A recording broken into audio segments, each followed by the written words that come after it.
项博士可是。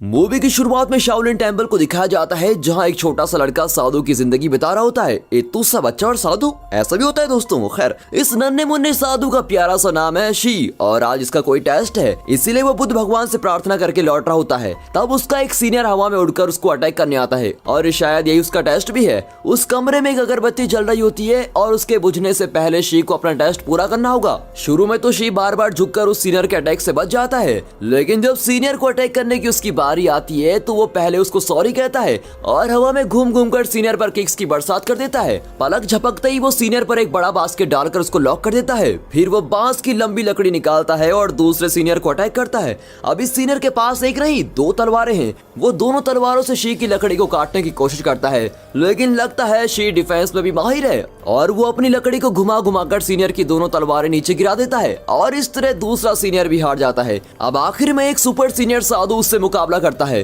वो एक सीप फेंकता है जो दीवारों से टकराकर वहां के आईने को घुमा देता है। सूरज की रोशनी इस आईने में लगकर सीधे शी की आंखों में लगती है और उसे जलन भी होती है, लेकिन उसे भी सहन करके वो छड़ी लेकर भागता है। तभी सुपर सीनियर एक छलांग मारकर शी को उठाकर फेंकता है। शी इस सुपर सीनियर से भी हार नहीं मानता। सुनिए सुपर सीनियर जी, मुझे आपका टकला सर बहुत पसंद आया। ये कहकर शी उसे डाइवर्ट करता है और उसकी छाती पर एक तगड़ा किक मारता है और फोर्स के कारण वो पिलर पर जाकर टकराता है और ठीक उसी वक्त अगरबत्ती बुझ जाती है और इस तरह शी इस टेस्ट में पास हो जाता है और इसी खुशी के साथ वो सर उठाकर बाहर चला आता है। इस टेस्ट में उसको 88% मार्क्स मिले थे। उसके मार्क्स देखकर गुरुजी कहते हैं कि और 2 मार्क्स ले आते तो कितना अच्छा होता। उस जमाने में तो मेरे 90% मार्क्स आए थे। अब दरअसल 3 साल की उम्र में शी के माता पिता उसको छोड़कर यहाँ गए थे और 4 साल से शी यहीं पर पल रहा है। फिर उसके गुरुजी उसको आगे पढ़ाई के लिए दूसरे शहर भेजते हैं और साथ ही उसे एक रिकमेंडेशन लेटर भी देते हैं। शी बहुत ही खुशी से लेटर ले लेता है और भागकर बस में चढ़ जाता है। अब शी शहर जाने वाला है। अगले शॉट में एक 15 साल के लड़के को दिखाते हैं जिसका नाम लिन है। ये स्कूल के टेक्वांडो क्लब का चीफ है और टेक्वांडो फाइट में बिल्कुल एक्सपर्ट भी है। नाम सुनकर घबराइए मत, टेक्वांडो भी कराटे जैसा एक मार्शल आर्ट है। इस क्लब की मैनेजर जिया नाम की एक खूबसूरत लड़की है। लिन की छोटी बहन और जिया का छोटा भाई इस स्कूल में 4th क्लास में पढ़ते हैं। क्लब की मैनेजर होने के नाते वो लिन की फाइट वीडियोस को देखकर उसे इम्प्रूव करने की टिप्स देती रहती है। ये सारा तमाशा देखते हुए उसका गोल मटोल भाई स्नैक्स खा रहा होता है। तब उसका पिता वीडियो कॉल करता है। वो एक बहुत ही बिजी साइंटिस्ट है और ज्यादातर लैब में ही रहता है और इस बात को लेकर जिया बहुत ही नाराज होती है। पिता हमेशा लैब में काम करता रहता है और जिया ही अपने छोटे भाई की देखभाल करती है। अब कॉल में जिया का पिता कहता है कि मैंने एक पार्सल भेजा है जो मेरा बहुत ही इंपॉर्टेंट आविष्कार है, तुम्हें उसको संभाल कर रखना होगा। तब कोई दरवाजा खटखटाता है। जिया दरवाजा खुलकर देखती है लेकिन वहाँ पर कोई नहीं होता। फिर वो जरा नीचे देखती है तो छोटा शी वहाँ खड़ा होता है। उसके गुरुजी ने उसे इसी एड्रेस पे जाने को कहा था। अब शी की जिम्मेदारी भी जिया पर आ जाती है। जिया को देखते ही शी प्रणाम दीदी कहकर बड़ी इज्जत से नमस्ते करता है और जिया इंप्रेस होकर उसको अंदर ले आती है। उसी वक्त लैब में कुछ गुंडे घुसकर जिया के पिता को मारने लगते हैं, लेकिन जिया ये सब नहीं देख रही होती है। गुंडों का बॉस उससे खिलौने के बारे में पूछता है। लगता है वो बहुत ही कीमती खिलौना है। तब वे लैब की सीसीटीवी फुटेज को देखकर जान जाते हैं कि उसने किसी को एक पार्सल भेजा था और ये जानकर बॉस अपने 2 आदमियों को उस पार्सल की तलाश में भेजता है। यहाँ जिया अपने भाई के कमरे में शी को भी जगह देती है। फिर वो लिन का फाइट वीडियो देखने चली जाती है। तब शी भी वहाँ आकर वीडियो देखने लगता है। उसे टेक्वांडो बहुत ही नया लगता है। इतने में पार्सल की तलाश करते हुए वो 2 गुंडे जिया के घर पहुंच जाते हैं। जब घर के लोग बाहर चले जाएंगे तब हम पार्सल उठा लेंगे, ये सोचकर वे बाहर वेट करने लगते हैं। अब घर में जिया का भाई चिल्लाता हुआ वीडियो गेम खेल रहा होता है। शी उसी कमरे में एक लकड़ी को जमीन पर मारकर ध्यान कर रहा होता है और दोनों की आवाजें एक दूसरे को डिस्टर्ब कर रही होती हैं, लेकिन कुछ ही देर में दोनों मिलकर चिल्लाते हुए वीडियो गेम खेलने लगते हैं। फिर जिया वहां आकर उन्हें डांटती है कि इस तरह दोनों चिल्लाते रहोगे तो मैं काम कैसे करूंगी, चलो गेम बंद करो और दोनों चुपचाप सो जाओ। अब दीदी की बात मानकर दोनों अपने बिस्तर पर लेट जाते हैं। फिर जिया अपने पिता का पार्सल खोलती है। उसमें एक छोटा सा पांडा बियर होता है। जिया उसका स्विच ऑन करती है तो पांडा पूछता है तुम्हारा नाम क्या है। जिया नाम बताती है तो वो जिया का वॉइस वेरीफाई करता है और कंफर्म करके पासवर्ड सेट करने को कहता है। अब जिया कंफ्यूज होकर पूछती है कैसा पासवर्ड,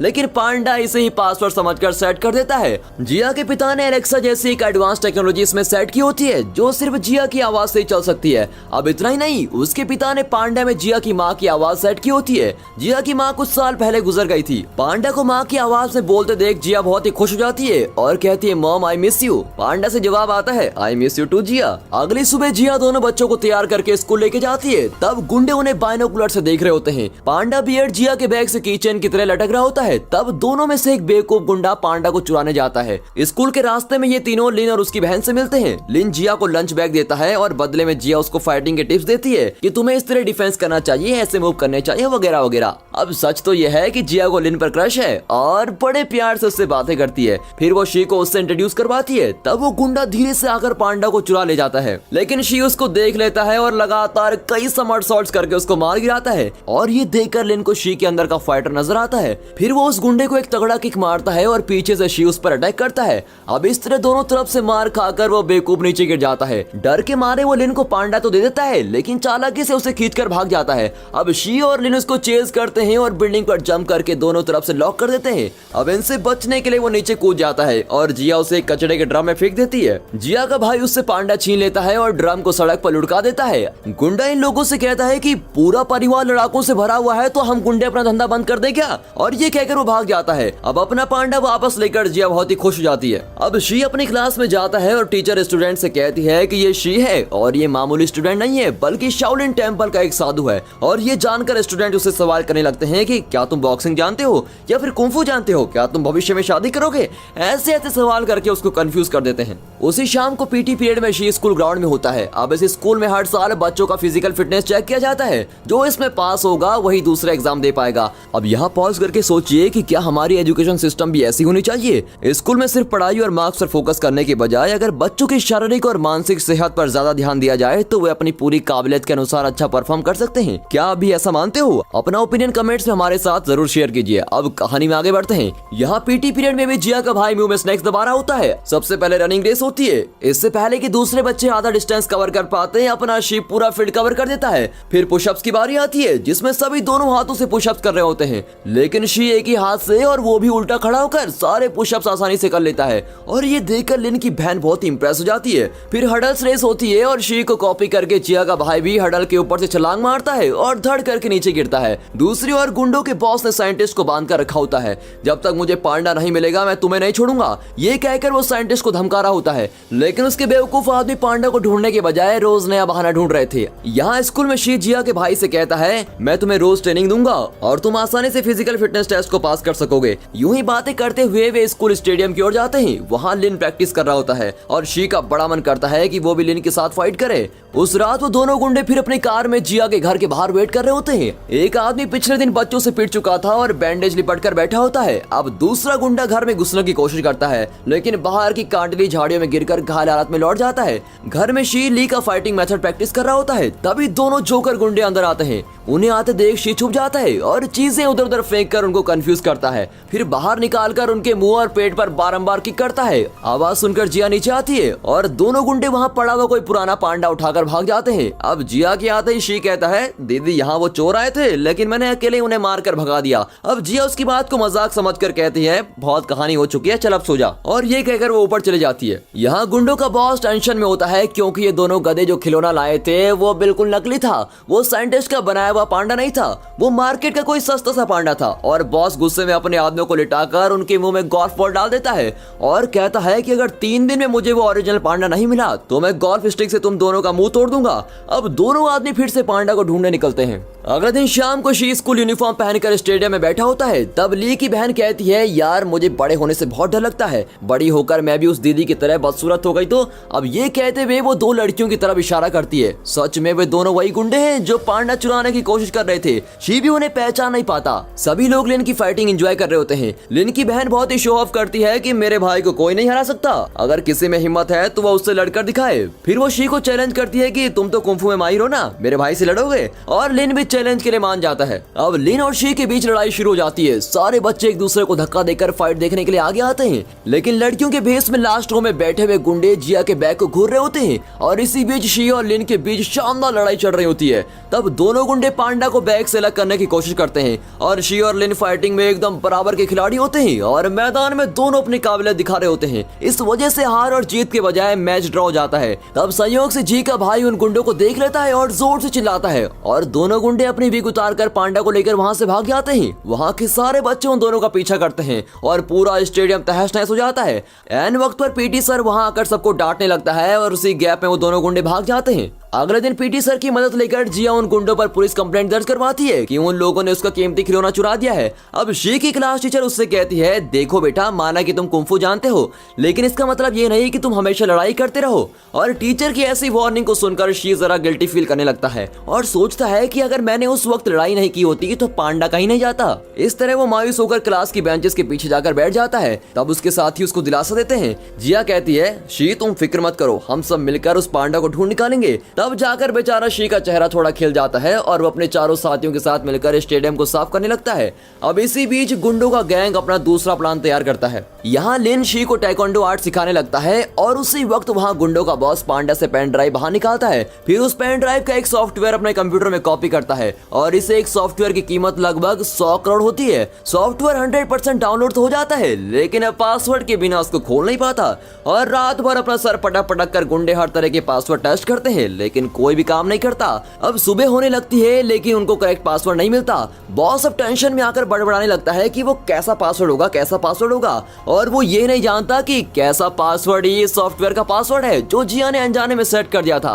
अब टेंशन में वो साइंटिस्ट को पीटने लगता है और पूछता है, बताओ कि इसमें तुमने किसकी आवाज से पासवर्ड सेट किया है? उस आवाज के बिना सॉफ्टवेयर नहीं खुलेगा, बता दो वरना लेने के देने पड़ जाएंगे। लेकिन साइंटिस्ट अपना मुंह नहीं खोलता। तब साइंटिस्ट को उसकी बेटी जिया का वॉइस मैसेज आता है कि पापा आज रात मेरी बर्थडे पार्टी है, कम से कम आज तो घर आ जाइए। अब बॉस कहता है कि मुझे लगता है तुमने अपनी बेटी के वॉइस में ही पासवर्ड सेट किया होगा, तुम्हारे बदले मैं तुम्हारी बेटी की पार्टी में चला जाऊंगा। और ये कहकर वो साइंटिस्ट के फोन से जिया को मैसेज करता है कि जरूर आऊंगा बेटी। फिर वो फोन लेकर निकल जाता है। यहाँ जिया के साथ ही उसके लिए गिफ्ट खरीद रहे होते हैं। तब लिन की नजर पांडा वाली की चेन्स पर पड़ती है जो उसे जिया के खोए हुए पांडा की याद दिलाते हैं। घर में जिया पार्टी की तैयारी कर रही होती है। तब उसे उसके पिता का मैसेज आता है कि बाहर आओ, तुम्हारे लिए एक सरप्राइज गिफ्ट है। और वो खुशी खुशी बाहर आती है, लेकिन गुंडे उसको किडनैप कर लेते हैं। अब एन वक्त पर उसके साथ ही आ जाते हैं और उसके पीछे भागते हैं। एक टकला गुंडा उन्हें मारता है और गाड़ी लेकर वहाँ से निकल जाता है। शी और लिन साइकिल में उस गाड़ी का पीछा करते हैं और जिया का भाई भी उनके पीछे हाँफता हुआ भाग रहा होता है। ली की बहन पुलिस को कॉल करके बताती है कि गुंडे मेरे दोस्त की दीदी को उठा ले गए हैं। उसके अलावा अब जिया के बाकी साथी साइंटिस्ट की लैब में पहुंच जाते हैं। वहाँ बॉस से कीमती सॉफ्टवेयर खरीदने के लिए एक व्यापारी आया होता है। तब गुंडे जिया को वहाँ ले आते हैं और डर के मारे वो चिल्लाने लगती है। उसकी गर्दन पर चाकू रखकर बॉस उसको धमकाता है कि चुपचाप अपनी आवाज में सॉफ्टवेयर का पासवर्ड बोल दे। लेकिन जिया कहती है, मैं नहीं जानती, मुझे नहीं पता कि वो कैसा पासवर्ड है और कैसा पासवर्ड। ये दोनों शब्द उसकी आवाज में सुनकर सॉफ्टवेयर अनलॉक हो जाता है। तब जाकर सबको पता चलता है कि कैसा पासवर्ड ही पासवर्ड है। इस बेकार से पासवर्ड के लिए लोग रात भर सर पटक रहे थे। अब जिया का भाई पुलिस को फिर से फोन करके इन गुंडों की लोकेशन बताता है। तब एक गुंडा मूत्र विसर्जन करने उस तरफ जाता है और लिन एक किक में उसको फ्लैट कर देता है। दूसरी ओर शी एक गुंडे को मार गिराता है। तब जिया का भाई छुपते छुपाते अंदर घुसता है और बॉस उस सॉफ्टवेयर को बेचने की तैयारी कर रहा होता है। तब टकला और गुंडा आदमी बाहर निकलता है और उसे अटैक करने के लिए लिन तैयार खड़ा होता है। जिया का भाई अंदर जाकर एक बहुत ही स्मार्ट काम करता है। सॉफ्टवेयर खरीदने के लिए व्यापारी ने कंप्यूटर में बॉस का नाम और अकाउंट नंबर सेट कर दिया होता है और उसे पैसे ट्रांसफर करने वाला होता है। तभी जिया का भाई दबे पांव वहां जाकर बॉस के अकाउंट नंबर की जगह एक अनाथ आश्रम का अकाउंट नंबर डाल देता है। लेकिन इस बात से अनजान व्यापारी एंटर प्रेस कर देता है और पूरे पैसे आश्रम में चले जाते हैं, पूरे 100 करोड़।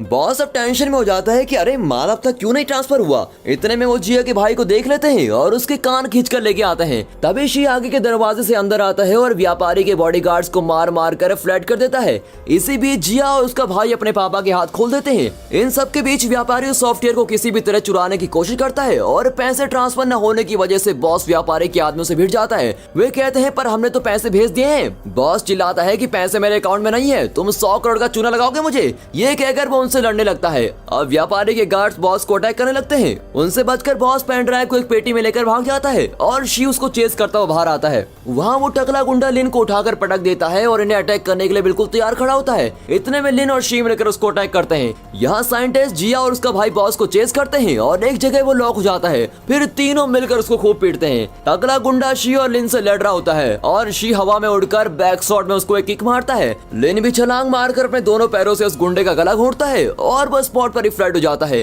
अब हमेशा की तरह पुलिस रेड में पहुंचती है और बॉस और व्यापारी दोनों की टीम को अरेस्ट करके लेके जाती है। साइंटिस्ट का आविष्कार फिर उसी के पास लौट जाता है और पूरी फैमिली एक हो जाती है। अब इस आविष्कार की रक्षा करने के लिए वो सभी बच्चों को डिनर पार्टी देता है और बच्चों से प्रॉमिस करता है कि अब मैं काम के नाम पर तुम लोगों से अलग नहीं रहूंगा, तुम लोगों के साथ ज्यादा टाइम बिताऊंगा। अगले शॉट में स्कूल का एनुअल डे फंक्शन होता है जिसमें बच्चों को प्राइज दिए जाते हैं और फिर वीरता का पुरस्कार शिव और जिया के भाई को दिया जाता है जिन्होंने गुंडों का हिम्मत से सामना किया और पुलिस के हवाले कर दिया। इतना ही नहीं, प्रिंसिपल उन्हें इस बात की शाबाशी देता है कि उन्होंने दूसरे स्टूडेंट को भी मार्शल आर्ट सिखाया। फिर लिन को दिखाते हैं जो नेशनल लेवल टाइकोंडो कंपटीशन में हिस्सा ले रहा है। जिया, शी और उसके साथी उसको चीयर कर रहे होते हैं। लिन की शानदार परफॉर्मेंस के कारण वो कंपटीशन जीत जाता है और इसी के साथ दोस्तों ये मूवी यहाँ पर खत्म होती है। तो दोस्तों इस वीडियो को एक लाइक और चैनल को सब्सक्राइब जरूर कीजिए। आपके कमेंट्स भी हमारे लिए बेहद जरूरी हैं, तो जरूर कीजिए और हाँ, साथ ही अपने फ्रेंड सर्कल में इस वीडियो को शेयर जरूर कीजिए। And finally thanks for watching.